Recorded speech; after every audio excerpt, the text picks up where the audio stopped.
Hello tout le monde, j'espère que vous allez bien. Aujourd'hui on se retrouve dans une toute nouvelle vidéo où je vais faire une FAQ. J'avais mis dans ma communauté un post où vous pouvez me poser vos questions. Donc ça a été le cas, merci d'ailleurs pour ceux qui ont participé. J'ai tout noté sur une feuille recto verso, comme ça. J'ai eu, je sais pas, déjà peut-être une trentaine de questions. Donc je vais essayer de pas aller trop vite pour pas que la vidéo dure 3 minutes et pas aller trop lentement pour pas qu'elle en dure 50. Et puis voilà. Si cette vidéo vous intéresse, n'hésitez pas à vous abonner, liker, commenter et partager. Et puis bah c'est parti. À savoir que pour ceux qui n'ont pas eu le temps de poser vos questions, parce que bah forcément une vidéo par jour ça se fait pas comme ça, donc je prends de l'avance et cette vidéo je la tourne en novembre. Je referai très potentiellement des... Très potentiellement, ça se dit ça? Je referai des vidéos FAQ. On commence avec Canel Balu qui me demande quel est mon youtubeur préféré ou youtubeuse. Alors, je vous avoue, je regarde beaucoup les mêmes, enfin genre, je regarde que du YouTube français déjà. Donc je regarde Squeezie, Mastu, Joyka, Sora, Dooms, voilà, enfin un peu tout quoi. Donc je sais pas, j'aurais pas un préféré particulièrement, mais je dirais mon top 3 serait Squeezie, Mastu et Joyka. Ensuite, on a Lizou qui m'a demandé si j'étais en couple. Alors actuellement non, et bah je vous avoue, depuis la dernière relation que j'ai eue, je préfère vraiment attendre, même s'il faut que je me mette en couple à 24 ans, c'est pas très grave. J'attendrai, mais bon, parce que vraiment c'est vraiment relou les mecs qui font des va-et-vient qui fassent. Donc voilà. Ensuite on a Laure, ma fille, elle m'a demandé beaucoup de questions, donc c'est parti. Alors déjà, quels sont mes projets YouTube ou vie perso? Alors projet YouTube, en vrai je pense que j'en ai pas vraiment des fixes, je dirais c'est d'aller le plus loin possible dans ce que je peux faire sur YouTube. Et dans ma vie perso, je dirais déjà réussir plus ou moins mes années scolaires parce que c'est quand même important, Parcoursup. Côté équitation, je dirais c'est d'aller aussi le plus loin, en fait c'est toujours de viser le plus haut possible mes projets, donc voilà. Ensuite, quelle est la marque de mes produits préférés? Elle m'a dit produits confondus, mais quand j'entends produits, je parle skincare. Du coup, je dirais le sérum The Ordinary. C'est pas vraiment toute la marque en elle-même, c'est juste les sérums. La marque Biome en vrai. Je trouve que déjà les packaging ils sont hyper esthétiques, tu vois. Et en vrai, tous les produits que j'ai pu tester jusqu'à maintenant, ils sont très bien quoi. Donc voilà. Ensuite, quelle est la dernière new romance que j'ai lue? Donc actuellement je suis en train de lire Can't Help Feeling in Love de Alicia Garnier, donc celui-là notamment. Et la dernière romance que j'ai lue c'est Pourvu qu'on ne s'aime jamais de Dahlia Blake. Alors je sais, il n'est pas fini, mais tout ça j'ai lu et le reste je l'ai fini en audiobook.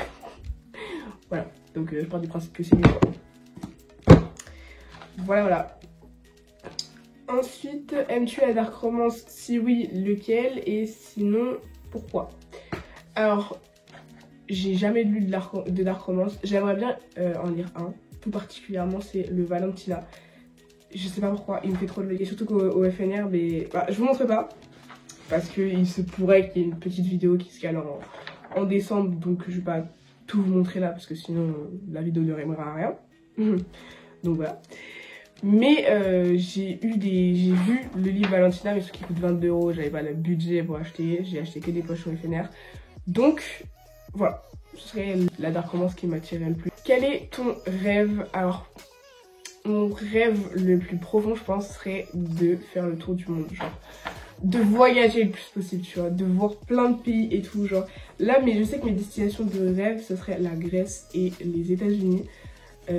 Voilà, États-Unis à faire avec potentiellement ma famille et la Grèce avec une colonie que j'avais vue l'année dernière. Bon, là elle coûte un peu cher, mais voilà. Et après, je sais que les États-Unis, déjà j'aurais grave voulu faire une année d'échange, mais le problème c'est que c'est cher de 1 et en plus ça s'organise pas comme ça. Et puis c'est quand même partir un an aux États-Unis, donc c'est voilà. Et je redoublerai aussi mon année en France, donc ça fait beaucoup d'inconvénients au final pour juste aller dans un lycée américain. Donc au pire j'irai vivre un an si je veux aux États-Unis. Et on verra après. Hein, voilà. Ensuite, que veux-tu faire plus tard? j'aimerais beaucoup faire architecte d'intérieur. Voilà, c'est un métier que j'ai beaucoup hésité avec les métiers que je voulais faire. C'est passé par pompier, médecin, policière, veto, coach d'équitation, bon ça je l'ai vite abandonné, mais graphiste ou architecte d'intérieur. Mais c'est vrai que l'architecture d'intérieur ça m'a toujours attiré un peu. Genre moi dès qu'on a fait des travaux dans ma maison et tout, que je voyais des architectes d'intérieur, j'étais en mode ça a l'air grave bien de ouf. Genre ils faisaient des faux plafonds, ils conseillaient des couleurs et tout, j'étais en mode... Bref, voilà, donc architecte d'intérieur. Quelle est ta meilleure rencontre IRL et YouTube? En vrai je dirais quasiment toutes les personnes que j'ai rencontrées au final, hein. Parce que genre... je sais pas, toutes mes rencontres, je me dis, elles sont significatives, tu vois. Bon, déjà, côté YouTube, je dirais Ilan, parce que, genre, waouh, j'avais jamais rencontré d'amis des réseaux, et c'était la première fois, et franchement, archi cool, donc, voilà. Après, si je devais en dire en top 3, je sais pas dans quel ordre les mettre, mais en top 3, je dirais la Laure, parce qu'on s'est rencontrés en maternelle, et on ne pouvait pas se blairer quand je vous dis vraiment Laure. Je pense que c'était ma hantise en maternelle. Et au final, après, ça s'est fait très progressivement. C'est-à-dire que ma meilleure amie a déménagé et du coup, Laure est rentrée dans ma vie. Et voilà, au final, elle est pas si méchante que ça. Après, je dirais que c'est mes potes du lycée, mon groupe de potes du lycée. Parce que, en fait, ça s'est fait hyper naturellement. C'est-à-dire que le jour de la rentrée de seconde, je connaissais personne, enfin, à part une de mes potes, mais bref, voilà. Et le soir même, on m'a ajouté sur les réseaux sociaux, enfin sur Snap, et Manon, ma pote actuelle, elle m'a dit ouais t'as l'air gentille et tout, viens on se parle. Et genre vraiment le 6-7 septembre, alors que la rentrée c'était vraiment le 4, on est devenus potes quoi. Donc c'est... Voilà. Bon après il y a eu plein de péripéties, mais c'est pas grave, c'est ainsi va la vie. Et ensuite je dirais les rencontres de vacances. Que ce soit amical ou pas, genre je dirais toutes mes copines de camping que j'ai pu rencontrer. Bon après il y en a, on a plus de nouvelles au bout d'un moment, tu vois. Je sais que j'en ai encore sur Snap, ça date de 2019, mais on se parle plus au final, voilà. Moi je sais que je l'ai que sur Snap, je la suis pas sur Insta par exemple. Il y en a d'autres qui m'ont supprimé, il y en a d'autres que j'ai supprimé, il y en a d'autres avec qui j'ai gardé contact, mais je me dis c'est grave le destin en mode. On a réservé dans le même camping, on se connaissait pas et on est devenus potes. Et on se reverra plus jamais parce que moi je sais que les potes avec qui j'ai gardé contact, là il y en a une qui habite à Carcassonne, donc genre 7 heures de route de chez moi, et l'autre à Lyon, donc 5 heures. Donc c'est pas des gens que tu reverras beaucoup, mais c'est des gens que tu adores profondément. Moi je sais que mes copines du camping c'est mes bébés. As-tu des inspirations genre humaines et sinon qu'est-ce qu'elles t'inspirent? Alors j'ai eu une période inspiration sur Dreaming Reality parce qu'en fait je trouve que sa routine de vie elle est tellement clean, ça fait tellement clean girl. Genre la meuf elle est toujours motivée, elle aller faire du sport, elle travaille de malade, elle voyage, elle a une belle peau, un beau physique, elle se lève à 7 h du matin, elle se dit je vais faire ma skincare, je vais aller courir, je vais aller à la salle, je vais aller faire mes devoirs. Mais quoi? Genre personne, genre, enfin moi j'ai pas la motivation, je procrastine H36. Donc voilà, j'aimerais avoir sa vie au final. Voilà. Mes vidéos préférées sur YouTube et celles que j'ai préféré tourner. Alors mes vidéos préférées sur YouTube c'est les threads, vraiment j'aime trop, genre. Je me fais peur moi-même mais c'est pas grave, j'adore. En fait, j'adore. Et sinon... je dirais les concepts qui changent, genre les trucs en mode 24 heures dans les catacombes, dans les backrooms, tu vois, genre des trucs en mode de 48 heures sur des zombies, enfin tu vois, genre des trucs qui changent, il y a de l'action. Bon alors certes ça fait 1h50 à regarder à chaque fois, mais c'est pas grave, genre moi j'aime trop, je suis dans le truc, tu vois, qu'une vidéo qui dure 15 minutes, c'est pour me divertir. Que les trucs, les bails de 24 heures en mode comme ça, je suis dedans et je suis focalisée dans le truc, je regarde comme si je regardais une série, tu vois. Je regarde pas en mode comme si je regardais une vidéo YouTube. Non, c'est une série pour moi, bref. Et les vidéos que j'ai préféré tourner, je dirais, c'est les vlogs. Parce que ça me fait grave des souvenirs. Genre, je suis là, je les regarde et tout, je suis en mode oh et tout, il y a, je sais pas, le 26 novembre 2022, j'ai vécu ça, enfin, tu vois. Donc voilà, ça me fait grave des souvenirs et j'aime trop. Quelles sont des vidéos que tu aimerais faire? Comme je dirais, j'aimerais trop mettre grave du budget dans des vidéos et pouvoir genre, tu vois, aller dans des locaux, faire des vraies vidéos travaillées, tu vois, mais à mon échelle je peux pas le faire.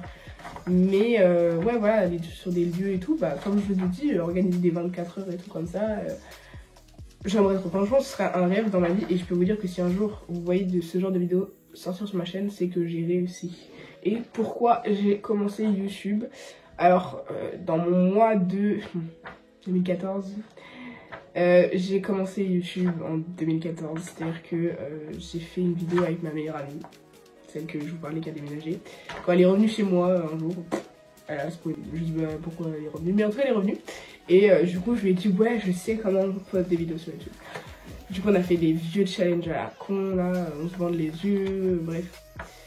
J'ai même pas pris le temps de faire du montage, hein. J'ai juste allé dans ma galerie, j'ai mis hop YouTube et j'ai envoyé sur YouTube. C'est pour ça que ma chaîne, vous voyez qu'elle est active depuis 2014. C'est faux, j'ai posté une vidéo, c'est voilà, je ne fais pas des vidéos depuis que j'ai 6 ans, c'est non. Voilà, c'est juste mes erreurs connes de petite fille. Et parce que bah, à ce moment-là, je voulais être connue, je voulais être sur les réseaux, je voulais être, tu vois, en mode, je voulais trop être sur la télé et tout, je voulais être connue, tu vois. Après, c'est plus devenu addictif au final parce que j'aime bien, tu vois, genre avoir une sorte de petite communauté. Après, t'as les gens qui t'aiment, les gens qui t'aiment pas, mais ça c'est normal. Et voilà. Et au pire, même YouTube, je trouve que ça forge un mental. Moi, je trouve que ça m'a grave forgé un mental parce que les gens, ils te crachent à la gueule. Parfois, ils te disent, ouais, ce que tu fais, c'est nul, tes concepts, c'est nul, tes montages, c'est nul. J'ai jamais eu ce genre de trucs comme ça. J'ai vraiment eu des trucs en mode de, ouais, tes concepts, c'est nul, ton montage, il est nul. Bah, écoute, c'est bien. Mais au bout d'un moment, bah, si ça t'atteint à chaque commentaire, t'es pas dans la merde, tu vois. Donc, moi, ça m'a forgé un mental en mode, de, ok, bah, elle m'aime pas, bah, tant pis, tu vois. Après, je le dis en commentaire, hein, je le dis, tu peux le dire d'une manière un peu plus respectueuse, mais voilà, je peux pas la forcer, je peux pas lui mettre un couteau sur la gorge en mode aime-moi, tu vois. Ensuite, il y a Thomas qui me demande est-ce que tu as des frères et sœurs? Et oui, j'ai un frère et une sœur. Ensuite, il y a Ayata qui me demande est-ce que je suis dans le même quartier que Laure et est-ce qu'on est dans la même classe? Enfin, le même établissement plutôt. Alors oui, je suis dans le même quartier que Laure et non, on n'est pas dans le même établissement. À vrai dire, ça fait depuis... C'est une bonne question. Waouh! Ça fait depuis la maternelle qu'on n'est plus dans la même classe. Bref. Mais on a été dans le même établissement maternelle, primaire et début de collège, mais depuis la 4e, on n'est plus dans le même établissement. Mais en ce cas, oui, on est dans le même quartier, on habite à côté. Voilà. Ensuite, il y a Inès qui me demande qu'est-ce qui t'énerve le plus sur tes vidéos. Alors, j'ai deux trucs qui m'énervent au plus haut point que j'ai grave d'aide le montage selon moi. J'ai fait grave des cuts, j'ai mis mon temps, j'ai passé 3 heures sur le montage. Sur moi, j'ai mis des musiques, j'ai essayé de faire des trucs un peu, tu vois. Et que la vidéo, elle fasse même pas 200 vues, tu vois. C'est quand même aberrant. Je suis en mode, tout c'est des fois pour rien. Et il y a un autre truc qui m'énerve. Alors je sais qu'il y en a, ils me le disent très gentiment et c'est pas grave en soi, hein, tu vois. Je comprends qu'on peut se poser la question. Mais quand c'est H24 les gens, c'est super relou. C'est quand on me dit pourquoi tu copies Laure sur tes vidéos, tu sors les mêmes vidéos qu'elle. Les gens, je vais mettre les cartes sur table et table sous carte, les points sur les i, bref. Laure et moi, on parle énormément sur YouTube, c'est-à-dire qu'elle m'envoie toutes ses miniatures, je lui dis est-ce qu'elles sont bien, moi je lui envoie toutes ses miniatures, je lui dis est-ce qu'elles sont bien, pareil pour les intros, tu vois. Donc on communique énormément sur YouTube et étant donné qu'on n'a pas une communauté de ouf, hein, Laure elle est jusqu'à 60 000 abonnés mais maintenant du coup elle en a plus de 3 000 à peu près, pareil pour moi du coup. Et bah genre on n'a pas le budget tu vois, donc on est obligé de reprendre des vidéos et moi je lui donne des vidéos, je lui dis moi je compte faire tel truc mais si tu veux t'en inspirer fais-le, et elle me sort la même chose. Donc c'est à dire que moi par exemple depuis juillet j'ai l'idée de faire ChatGPT contre ma journée pendant 24 heures que je n'ai pas eu le temps de tourner parce que j'étais pas forcément là et que voilà, ou alors que j'étais dans un mauvais mood aussi peut-être. Et résultat des comptes, elle a sorti la vidéo avant moi alors qu'elle a eu l'idée après moi. C'est des trucs tu vois, ça te vient comme ça et bah des fois oui vous avez les mêmes vidéos alors que tu as eu l'idée en premier ou elle a eu l'idée en premier, ou alors on se donne les idées et on les sort au même moment à un jour d'intervalle. Alors je sais quand il y a 3 semaines d'intervalle ça peut passer à la rigueur, mais quand il y a un jour d'intervalle je comprends que vous posez la question, mais c'est vraiment relou quand ça revient H24. Ensuite il y a Amy qui me demande si tu pouvais envoyer un message à toi dans 10 ans, qu'est-ce que tu lui dirais? Je lui dirais de profiter de la vie parce que je trouve que honnêtement comme je vous disais, je suis une meuf qui est procrastine énormément et je trouve que j'en ai gâché mon adolescence, tu vois. Bon, je sais que par exemple le voyager et tout, c'est pas à 15 ans que je peux le faire parce que j'ai pas l'argent. Il y a que mes parents qui peuvent décider si on va voyager et tout. Mais je lui dirais, maintenant que tu es sûrement indépendante, parce que j'aurai quand même 26, bientôt 27 dans 6 ans, je lui dirais, écoute, investis bien ton argent, fais ce que tu veux avec, que personne ne te décide comment tu dois faire ta vie. Si je devais dire 3 emojis qui me décriraient, d'ailleurs je dirais l'emoji qui dort, voilà, jusque là, rien d'étonnant. Je dirais l'emoji un peu fou là, enfin de toute façon je vous les mets là, mais l'emoji un peu fou, parce que je suis un peu folle dans ma tête, vraiment genre quand je suis endormie, mais quand je suis excitée, tu vois, genre c'est à dire que je saute en l'air. L'emoji avec des cœurs autour de lui, parce que je montre pas aux gens que je les aime bien, mais quand je vous dis, comme j'ai dit précédemment, j'arrive pas à enlever les gens de ma vie, c'est à dire que ils m'ont marqué, je peux pas être en mode non, c'est fini.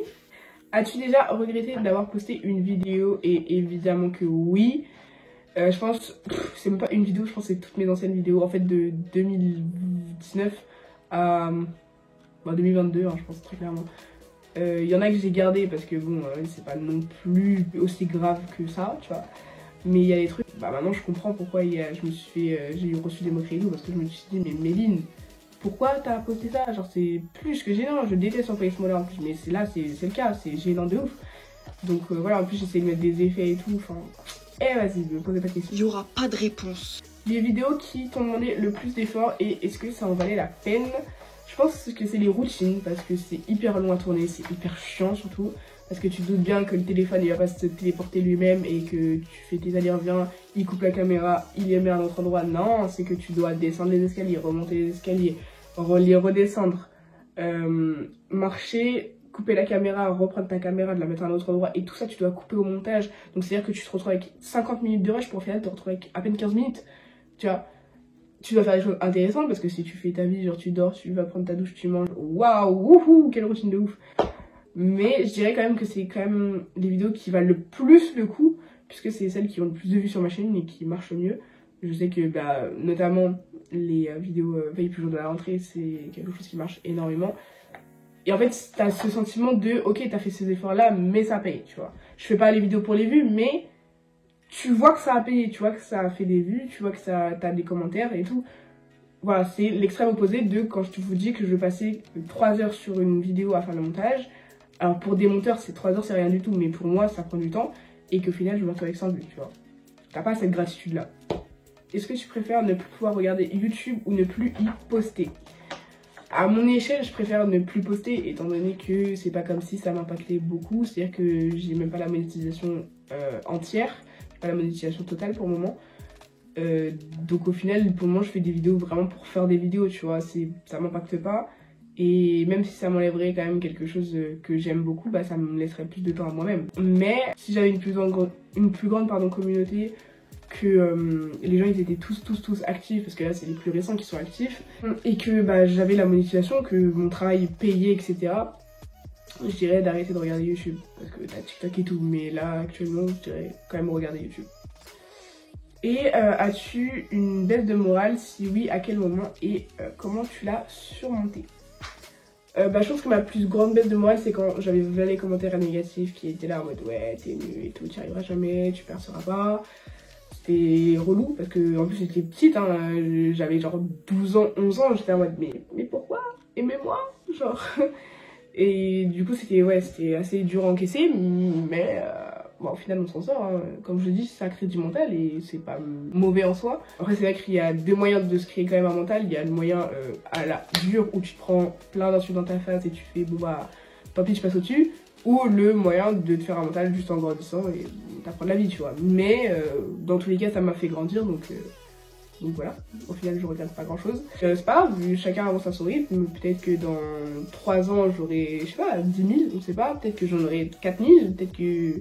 on sait pas. Donc voilà, j'espère que cette vidéo vous aura plu, j'espère que j'ai réussi à répondre à toutes vos questions le plus clairement possible. Je sais que la vidéo elle est hyper longue, là je vois 30 minutes, je suis en mode... En tout cas, n'hésitez pas à vous abonner, liker, commenter et partager. Moi je vous fais de gros bisous, ciao.